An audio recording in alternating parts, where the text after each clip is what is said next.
అభ్యర్థి కూడా ఉన్నాడు మధ్యలో, బీజేపీ అభ్యర్థి రాకేష్ గొంతు మన గొంతులు వినిపిస్తుంది, మల్లన గొంతు పైసల మాటలు వినిపిస్తుంది, ఆయన పైసలు తెచ్చే పని చేపిస్తుంది. బీజేపీకి ఒక అభ్యర్థి ఉన్నాడు, ఆయన గొంతు విన్న వాళ్ళు ఎవరు లేరు ఈ ప్రపంచంలో. ఓటుతూ ఓటే వస్తాడు. పోయినసారి ఎన్నికలకు పోటీ చేసిండు, వచ్చిపోయిండు, మళ్ళీ పత్తా లేడు. మళ్ళీ ఇప్పుడు ఎన్నికలు వచ్చాయి, మళ్ళీ వచ్చింది. ఆయన ఇప్పటి నుంచే కాదు, రాకేష్ రెడ్డి పుట్టినప్పటి నుంచి పోటీ చేస్తున్నాడు. రాకేష్ రెడ్డి పుట్టినప్పటి నుంచి పోటీ చేస్తున్నాడు. ఆయన అంత సీనియర్ నాయకుడు, నాకు కూడా సీనియర్ నాయకుడు. కానీ ఎప్పుడు ఎక్కడ ప్రజల సమస్యలపైన కానీ జరుగుతున్న విషయాల పట్ల కానీ ఆయనకి ఏం అభిప్రాయం ఉందో, ఆయన ఏం పని చేస్తాడో, ఎవరి కొరకు పనిచేస్తాడో ఎవరికి కూడా తెలియదు. ఇవాళ రాకేష్ రెడ్డికి ఓటు వేయడమైనా ఇంకోటి ఓటు వేయడమైనా ఏంటి మనం చేసే పని? మన గొంతును వాళ్ళకి ఇవ్వడమే. మన గొంతును వాళ్ళకి ఇచ్చి మా సమస్యల్ని అక్కడ చెప్పండి, మా కొరకు పోరాటం చేయండి, మా సమస్యల పరిష్కారం కొరకు పనిచేయండి అని చెప్పడం. దాన్ని ఎవరికి ఇవ్వాలి అనేది మనం నిర్ణయం చేసుకోవాలి.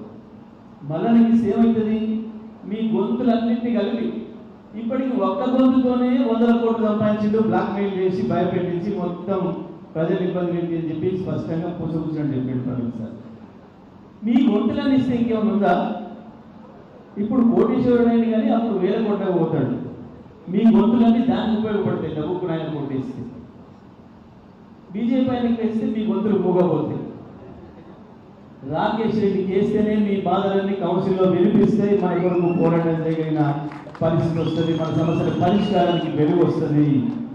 కాబట్టి దయచేసి అందరూ కూడా రాకేష్ రెడ్డికి ఓటు వేసి మీ గొంతులు వారికి ఇచ్చి మీ గొంతులు శాసన మండలిలో వినిపించేటట్లు ప్రయత్నం చేయాలని చెప్పి విజ్ఞప్తి చేస్తూ, ఇప్పుడు పెద్దలు కేసీఆర్ గారు తెలంగాణ తెస్తే ఈ తెలంగాణని ప్రపంచానికి అంతా పరిచయం చేసి, ఏ దేశంలో పారిశ్రామికవేత్త భారతదేశంకి వచ్చి ఇండస్ట్రీ పెట్టాలన్నా అది హైదరాబాద్కే రావాలి, తెలంగాణకే రావాలి అనే పద్ధతుల్లో అద్భుతంగా తెలంగాణను ఆవిష్కరించి, తెలంగాణలో కేసీఆర్ చేస్తున్న ప్రతి అభివృద్ధి కార్యక్రమాన్ని, పారిశ్రామికవేత్తలకు కావలసిన మంచినీళ్లు, రోడ్లు, విద్యుత్తు, అన్నిటికి మించి లా అండ్ ఆర్డర్, శాంతి భద్రతల విషయంలో ఈ రాష్ట్ర ప్రభుత్వం చేస్తున్న పని, కేసీఆర్ చేస్తున్న అభివృద్ధిని దేశాన చాటి ఈ దేశంలో 20 లక్షల మందికి ఉపాధి కల్పించిన మొట్టమొదటి నాయకుడు, మొట్టమొదటి పరిపాలకుడు మన రామన్న, మన పార్టీ రాష్ట్ర అధ్యక్షుడు కేసీఆర్ గారిని మాట్లాడవలసిందిగా విజ్ఞప్తి చేస్తా ఉన్నారు.